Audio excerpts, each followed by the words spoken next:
Close your eyes for a moment and picture this. It's late evening at a busy international airport in the United States. Your plane has just landed after 14 exhausting hours in the air. Your legs feel stiff from sitting too long. Your eyes burn from lack of sleep. All you want now is a shower, a quiet room, and a few hours of rest. But before any of that can happen, there is one final step between you and the outside world, the immigration line. You stand there slowly moving forward with dozens of other travelers, passport in one hand, phone in the other, replaying the long journey in your head. Eventually, your turn arrives. You step up to the counter. The officer takes your passport and begins asking routine questions in a calm, almost mechanical tone. Where are you coming from? How long are you staying? What is the purpose of your visit? You answer honestly, just like thousands of travelers do every day. Everything seems normal. Then the officer glances down at your hands and says something that instantly changes the atmosphere. Please unlock your phone and hand it to me. For a split second, your brain freezes. Your entire digital life is sitting inside that device. Conversations with family members, photos from years ago, messages you barely remember sending, maybe even private jokes shared with relatives or friends back home. You hesitate just slightly, not because you did anything wrong, but because the request feels deeply personal. Still, you don't want trouble. You don't want delays. So you type your passcode, unlock the screen, and hand the phone over the counter. 3 seconds. That's all it took. 3 simple seconds while you unlock that device, and without realizing it, you may have just made one of the most expensive mistakes a traveler can make at a US airport. Because in those 3 seconds, something incredibly small, something almost nobody thinks about, may have just opened the door to years of your private messages, photos, and data. A few hours later, some travelers walk out of the airport and continue their trip. Others find themselves sitting in a quiet secondary inspection room, wondering how a routine arrival suddenly turned into a serious immigration problem. And the difference between those two outcomes often comes down to details most people never learn before they fly. Hi, I'm Sophia, and in this video, we're going to talk about something that almost nobody explains clearly before people travel to the United States. What immigration officers are legally allowed to see on your phone at the airport, and the small mistakes that can turn a normal arrival into a major immigration issue. Every day, thousands of travelers arrive at American airports with valid visas, valid documents, and perfectly normal travel plans. Yet some of those travelers still end up facing long secondary inspections, canceled visas, or denied entry simply because they didn't understand how border inspections actually work. The truth is that the legal rules at a border crossing are very different from the rules you experience inside the country. Many travelers assume the same protections they hear about in everyday life apply the same way when entering the United States. In reality, airports operate under a unique legal framework that gives border officers broad authority to inspect belongings, including electronic devices. And that's where things start to get complicated. In this video, we're going to break down 5 critical mistakes travelers make when interacting with immigration officers, especially when it comes to smartphones and messaging apps like WhatsApp. We're going to look at what official border policies say about searching electronic devices, what information officers are actually allowed to access, and why something as simple as how your phone is configured in the moment it's handed over can make a massive difference. We'll also talk about one of the most misunderstood issues travelers face: the difference between the rights of visa holders and the rights of permanent residents when they arrive at a U.S. port of entry. And of course, we'll come back to the question that started this entire story: the 3-second mistake that can quietly expose far more of your digital life than you ever intended. Because the most important time to understand these rules isn't when you're standing at the counter in front of an officer. It's before you ever board the plane. To understand why a simple phone unlock can suddenly become such a serious moment at the airport, you first need to understand one of the most misunderstood legal realities about entering the United States. Many travelers believe that the constitutional protections they hear about in everyday life apply exactly the same way at the border. You've probably heard of the Fourth Amendment, the rule that says government authorities generally cannot search your personal property without a warrant signed by a judge. Inside the country, that protection is powerful. Police officers can't simply stop you on the street, grab your phone, and start scrolling through your messages without legal justification. That idea is deeply rooted in American law and culture. But the moment you arrive at an international border crossing, the legal environment changes in a way that surprises many people. Airports, seaports, and land border crossings operate under what's known as the border search exception. Under this doctrine, U.S. Customs and Border Protection officers are given much broader authority to inspect travelers and their belongings as part of the country's responsibility to control who and what enters its territory. That authority includes the ability to search luggage, documents, and in many cases, electronic devices without obtaining a warrant beforehand. In practical terms, that means the normal expectations travelers have about privacy don't always function the same way when you're standing at an immigration checkpoint. And this is where the first major mistake often happens. Some travelers believe the best response to a request for a phone search is to challenge the officer on constitutional grounds. They might say something like, "You need a warrant to look at my phone," or "You can't search my device without probable cause." While those statements may reflect how people understand their rights inside the country, saying them in the middle of a primary inspection booth almost never ends the conversation in your favor. From the officer's perspective, arguing legal theory during a routine inspection can quickly raise suspicion.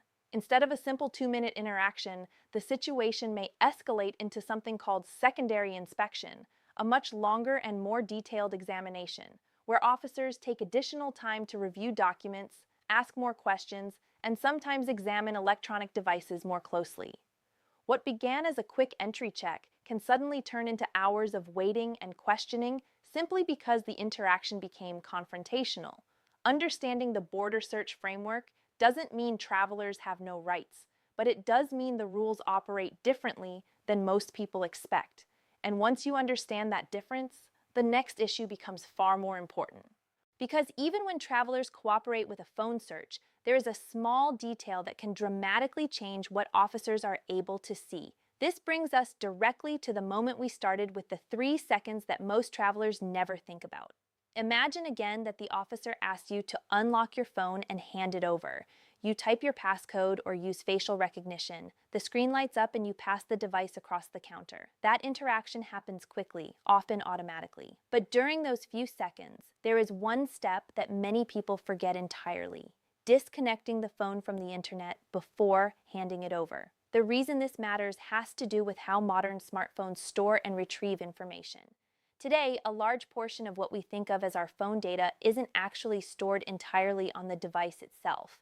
Photos, emails, messages, documents, and app content are often synchronized with remote servers through cloud services. Messaging platforms like WhatsApp, for example, may store backups or historical conversations in remote accounts linked to the phone. Photo libraries may automatically sync with cloud storage services. Email apps constantly refresh messages from servers around the world. Under internal policy guidelines governing electronic device searches, officers conducting a manual review are generally expected to focus on information that exists locally on the device. But here's the complication. If a phone is actively connected to cellular data or airport Wi-Fi, when an application is opened, the device may automatically begin retrieving additional information from remote servers. An inbox refreshes, a message archive loads, a photo album synchronizes. Within seconds, the device screen may display information that was not originally stored on the phone at all. From the traveler's perspective, it can feel like private data from years ago suddenly appears out of nowhere, and all of it becomes visible simply because the phone remained connected to the internet when it changed hands. This is why many experienced travelers follow a simple precaution, sometimes described as the 3-second rule. Before handing over a device, they quickly swipe down and activate airplane mode, which disables cellular connectivity and usually turns off Wi-Fi and Bluetooth as well. That step limits the device to the information physically stored on it at that moment, instead of allowing apps to continuously pull additional data from remote accounts. It takes only a few seconds, but it can significantly reduce how much information is immediately accessible on the device screen. The key point here is not confrontation or refusal. It's understanding how technology behaves in real time during an inspection. Because once a device is unlocked and connected to the internet, modern apps can begin revealing far more than most people ever intended to show. Now let's talk about the app that shows up in these situations more than almost any other WhatsApp. Many travelers feel completely comfortable handing over their phones because they believe their messages are protected. After all, WhatsApp is famous for something called end-to-end encryption. You've probably heard that phrase many times. It sounds like the ultimate shield for privacy, and in many ways, it is extremely effective, but only in a very specific context. Encryption protects messages while they are traveling across the internet from one device to another. It prevents outsiders from intercepting those messages while they move through networks and servers. In other words, while your message is being sent from your phone to your friend's phone, it's protected from being read by third parties in transit. But once that message arrives and appears on your screen, encryption has already done its job. At that point, the message exists in plain text on the device itself. Anyone physically holding the unlocked phone can read it exactly the same way you do. That means the moment a traveler unlocks their phone and hands it to an officer, encryption is no longer the protective barrier many people assume it is. The messages are simply sitting there on the screen, organized into conversations, sometimes stretching back months or even years. And here's another important point many travelers misunderstand. Officers conducting inspections are not only looking for evidence of criminal activity in the immigration context, they are often looking for something much simpler: indications that a traveler's stated purpose for entering the country may not match their real intentions.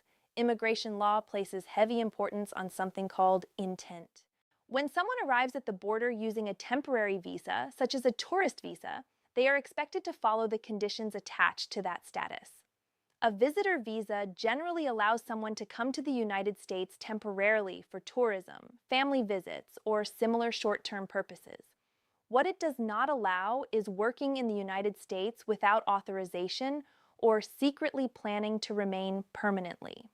Because of this, officers sometimes review digital conversations looking for statements that contradict the explanation a traveler provides at the inspection booth. Imagine a traveler arriving on a short tourist visit who tells the officer they are staying for 2 weeks to see family and explore the country. But during a phone review, an earlier conversation appears in which that traveler asked a relative about helping find a job while visiting. Even if the message was casual, exaggerated, or misunderstood, it can raise questions about whether the traveler intends to follow the rules of their visa. The issue isn't always about proving a crime. Sometimes it's simply about determining whether the person is eligible to enter under the visa category they presented. This is why phones can become unexpectedly powerful pieces of evidence during border inspections. Photos, notes, travel plans, conversations with relatives, all of these digital fragments can paint a picture of someone's intentions. Most travelers never imagine their everyday chats could be interpreted that way. Yet in the context of immigration law, even ordinary conversations can suddenly take on much greater significance. This leads to another area where confusion is extremely common: the difference between the rights of visa holders and the rights of permanent residents when interacting with border officers. On the surface, both groups may appear similar when they arrive at the airport. They stand in the same immigration lines, present documents at the same counters, and answer the same initial questions. But legally, their situations are very different. Travelers entering the United States on temporary visas, such as tourist visas, student visas, or many work visas, are asking for permission to enter the country each time they arrive. That means the burden is largely on them to demonstrate that they are admissible and that they intend to follow the terms of their visa. Because entry is a request rather than a guaranteed right, refusing to cooperate with certain inspection procedures can sometimes lead officers to conclude they cannot verify the traveler's eligibility to enter. In those situations, the officer may determine that admission should be denied and that the visa should be canceled. For visa holders, that possibility makes interactions at the inspection counter particularly sensitive. Permanent residents, on the other hand, are in a fundamentally different position. Someone with lawful permanent resident status, commonly known as holding a green card, has already been granted the legal right to live in the United States. When permanent residents travel abroad and return, they are generally considered to be coming back to their home rather than requesting permission to enter as a visitor. Because of that status, the government cannot simply deny a returning permanent resident entry for declining to unlock a device during an inspection. However, that doesn't mean there are no consequences at all. If a permanent resident refuses to provide access to a phone, officers may choose to retain the device for further examination. In some situations, devices can be sent for more detailed analysis, and the traveler may receive a receipt while the device is held temporarily. So, while the permanent resident status itself isn't automatically lost because of that refusal, the interaction can still become complicated and inconvenient. What this creates is a difficult decision that many travelers never expect to face. On one side is personal privacy, the desire to keep private conversations and personal data from being examined. On the other side are the practical realities of crossing an international border where authorities have significant inspection powers. Understanding which category you fall into before you arrive at the airport can make a huge difference in how you choose to respond if that moment ever comes. At this point, you might be wondering what actually happens after a traveler hands over their phone. Do officers simply glance at the screen and give it back, or can the inspection go much deeper than that? The answer depends on the type of search being conducted, because under current border procedures, there are generally two different levels of electronic device inspections. The first is commonly referred to as a basic search. This is the type of review most travelers imagine when they hear about phone checks at the airport. In a basic search, an officer manually looks through the device using the phone's own interface. They may scroll through photo galleries, glance at recent messages, open certain applications, or review visible files. The process is usually quick and performed directly on the device itself. Because border inspections operate under broader authority than searches inside the country, officers may conduct these kinds of basic reviews without needing to demonstrate a specific suspicion about the traveler. It can happen randomly or simply because the officer decides further inspection is appropriate. But there is another level of device examination that operates very differently. This is often called an advanced search, and it is far more comprehensive. Instead of manually scrolling through the device, officers connect the phone to specialized forensic software designed to extract large amounts of data from the device's storage. These systems are capable of creating a detailed copy of the phone's internal memory. Depending on the device and the software being used, the extraction process may reveal far more information than what appears during a simple manual review. Deleted messages, previously removed photos, fragments of location history, application records, and system data may all be analyzed during a forensic examination. It is essentially a digital deep dive into the device's stored information. Because advanced searches are so intrusive, internal policy guidelines generally require a higher level of justification before this type of forensic extraction takes place. Officers are expected to identify what is known as reasonable suspicion that a law may have been violated or that a national security concern may exist before escalating to this level of analysis. In other words, advanced searches are not meant to be purely random. Something during the inspection process typically raises a red flag that leads officers to believe a deeper look is necessary. And this is where many travelers unknowingly create problems for themselves, not through illegal activity, but through behavior that unintentionally triggers those suspicions in the first place. One of the most powerful signals officers rely on during inspections is behavioral consistency. When someone answers questions calmly and their explanation matches their documents and travel plans, the interaction usually remains straightforward. But when something doesn't quite align, the situation can escalate quickly. For example, imagine a traveler who says they are visiting for 2 weeks, but arrives with several large suitcases filled with items that suggest a much longer stay. The officer may start wondering whether the traveler's stated plans are accurate. Inconsistencies like that often prompt additional questioning and sometimes deeper searches of personal belongings, including electronic devices. Nervous behavior can also play a role. Airports are stressful environments, and it's completely normal for travelers to feel anxious during immigration inspections. However, extreme nervousness, trembling hands, constantly changing answers, avoiding eye contact, or providing conflicting explanations can sometimes raise concerns for officers trained to detect unusual patterns. Another situation that frequently attracts attention involves travelers who attempt to clear their phones completely before arriving.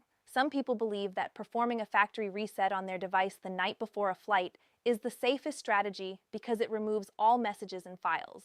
But from an investigative perspective, an almost empty phone can look suspicious rather than reassuring. A device that appears brand new despite belonging to someone who travels frequently may lead officers to wonder whether data was intentionally erased just before arrival. That perception alone can create the reasonable suspicion needed to justify a more advanced examination. The irony is that the attempt to hide information may draw more attention than the original data ever would have. This is why experienced travelers often focus less on trying to erase every digital trace and more on maintaining consistency and composure during the inspection process. Clear answers, realistic travel plans, and calm behavior can help keep an interaction routine instead of turning it into an escalating investigation. In many ways, the most effective protection a traveler has during a border inspection is not a clever technical trick or a complicated legal argument. It's simply appearing exactly as they claim to be, someone entering the country for the legitimate purpose stated in their documents. By now, you can probably see that the biggest problems at airports rarely come from dramatic situations. Most of the time, they come from small misunderstandings, tiny details about technology, behavior, or immigration rules that travelers simply never learned before boarding their flight. That's why it helps to think about border inspections the same way you would think about preparing for any important process. You prepare before you arrive, not while it's happening. So let's bring everything together into a simple preparation strategy you can follow before your next trip to the United States. The first step is taking a careful look at your digital footprint before you even leave for the airport. Smartphones contain years of conversations, photos, documents, and notes that were never intended to be examined in a legal context. If you are traveling on a temporary visa, it's worth reviewing your messages, emails, and files with one question in mind. Could anything here be misinterpreted as a plan to violate the conditions of your visa? Conversations about job opportunities, long-term relocation plans, or statements about staying permanently can sometimes create confusion if they appear during a border inspection. The goal isn't paranoia. It's awareness that ordinary conversations may be interpreted differently in an immigration setting. The second step involves how your apps are configured before you land. Many experienced travelers choose to log out of certain social media or messaging platforms before reaching the immigration checkpoint. Logging out doesn't erase data from your device, but it does add an additional authentication step before an app opens, which can limit how easily new information refreshes or loads if someone taps into the application. The third step brings us back to the moment we discussed earlier, the 3-second rule. If an officer asks you to unlock your device, take a brief moment before handing it over to activate airplane mode and disable wireless connections. That simple action limits the phone to the data stored locally on the device instead of allowing apps to automatically retrieve additional information from online accounts. It's a small technical detail, but it can dramatically change how much information becomes immediately visible on the screen. The fourth step is understanding your legal status before you ever reach the inspection counter. If you are traveling on a temporary visa, the priority is usually demonstrating cooperation and credibility so officers can verify your eligibility to enter. If you are a lawful permanent resident returning home, the legal framework is different, and your options may also be different. Knowing which category you fall into helps you make informed decisions in the moment rather than reacting under pressure. And the final step is something that sounds simple but carries enormous weight during any inspection. Maintain composure. Clear answers, consistent travel plans, and calm behavior can keep an interaction routine rather than turning it into an escalating investigation. In many cases, how a traveler presents themselves matters just as much as the documents they carry. The most important lesson in all of this is that airport inspections operate under a unique set of rules that many people never encounter until they are standing directly in front of an immigration officer. By that point, the opportunity to prepare has already passed. Smartphones have become extensions of our lives, holding our conversations, our memories, our plans, and sometimes even our frustrations written casually in messages to friends and family. But when you cross an international border, that same device can suddenly become a window through which authorities try to understand your intentions. Knowing how those inspections work doesn't mean assuming the worst about every airport interaction. Millions of travelers enter the United States every year without any problems at all. The key difference is that informed travelers understand the environment they are entering and take a few simple steps to protect themselves before the journey even begins. Because when you're standing at that counter after a long flight, exhausted and eager to leave the airport, that is not the moment you want to be learning about device searches, cloud data, or the legal differences between visa categories. Preparation always happens earlier, and sometimes preparation is as small as remembering 3 seconds, the few seconds it takes to change a simple setting on your phone before handing it over.